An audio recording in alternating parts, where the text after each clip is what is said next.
Hey there, my name is Meredith Moore, and I am hoping to be a rELI this summer. I would like to do Eli again because I loved the community it provided.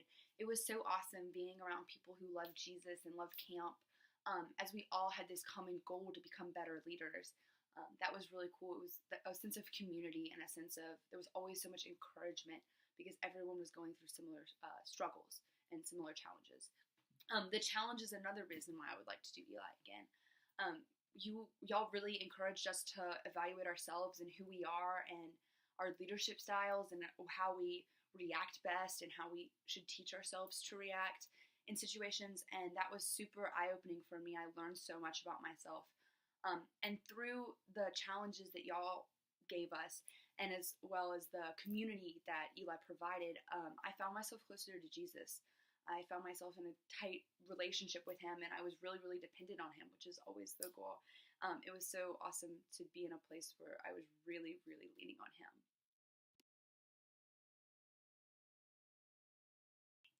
Training week was one of my favorite weeks of the summer. It was a super encouraging time. It was a super challenging time. It was an awesome Jesus-filled week. Um, One of the things that stood out to me and impacted me as a leader was actually during worship one night. We were in the new dining hall with Jolie and Carlin. They were leading worship that night. And they had us write down our fears on a sheet of paper, and then we put them in the fire. And the fear was whatever was either a fear you were struggling with or something that was holding you back as a leader. And I wrote it in my journal. I said, the fear of being alone / disliked by my peers / not fitting in. And this may be weird, but sometimes I will ignore my struggles. I'll be like, oh yeah, maybe I'm not feeling good, or this is bothering me, or I'm really worried about this. But I'll kind of push it to the back burner, which is odd. And just be like, yeah, Jesus is good. Like, it's all good. And in that moment, I tried to ignore what I was feeling, but Jesus really brought that to the forefront of my mind. It was like, hey, Mary, you're really struggling with this. Like, give this to me. I will act through this. And that moment really was humbling. It reminded me of how much I need him as a person and as a leader. I'm so dependent on Jesus, and without him, I'm not going to be a good leader. That was a really eye-opening moment for me. Serving this summer was one of the coolest experiences I've ever had. I served the first week you could serve right after training week at McDonough UMC, south of Atlanta.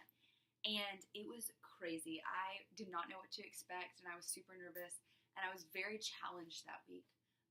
It was much harder than I expected it was going to be. And one of the things that stood out to me was how much the campers how much they loved the counselors, how much they loved the GLT. And even if I was having a bad day, even if I, messed up a little bit, they still thought we were so cool. Everyone during training week was like, oh yeah, your campers are going to think you're awesome. You don't really worry about that. And I saw that in action, I would mess up and they were just like, Meredith, you're awesome. You're cool, And that was a really encouraging experience to just be loved unconditionally like that.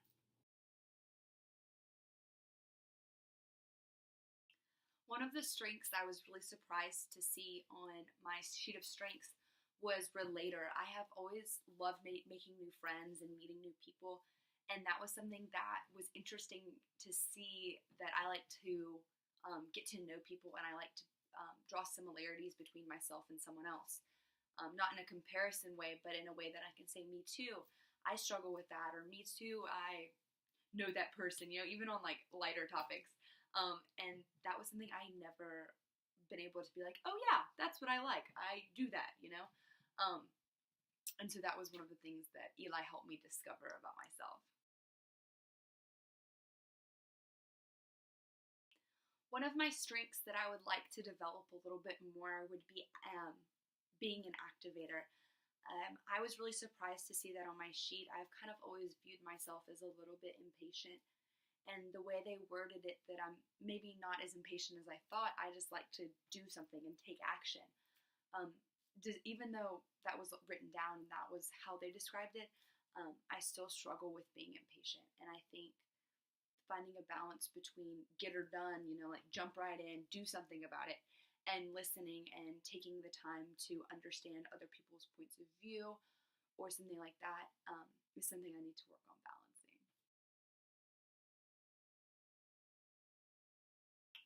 I am a confirmation leader at my church. They actually call us ex-cons, ex-confirmands. It's super silly. But I served last summer, and I also served last fall, and I also served this fall. And the way I approached it was much different. This fall I was really interested in getting to know them. I'm a relator. I love meeting new people. It was awesome, and developing that relationship was really important to me.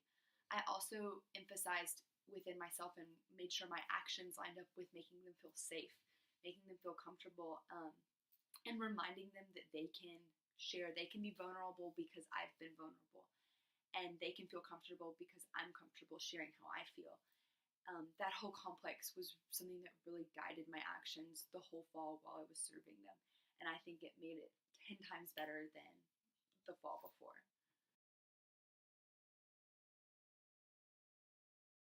One of the greatest ways you can serve and encourage someone who's different than you is just by being a good friend. I had that last summer with Allie Nicholson. She was a rELI. She really came beside me and encouraged me and was just a good friend. She loved me so well. She still does. She's awesome. And that's how I would approach someone who is different than me, especially a new Eli. I would be super open. I'm a super positive person. I love being an encouragement to someone else. I'm also a relator. I love getting to know new people. So getting to know someone else would just be like my dream, you know? And I think those two combined would help me just be a good friend to someone. And that's the best way you can love them, is just by being kind, and you can appreciate those differences. If everyone was all the same, it would be so boring. This earth would be so plain. But differences are so good, and they help us in so many ways. Thank you guys so much for watching. I really appreciate it. I hope to hear from you soon.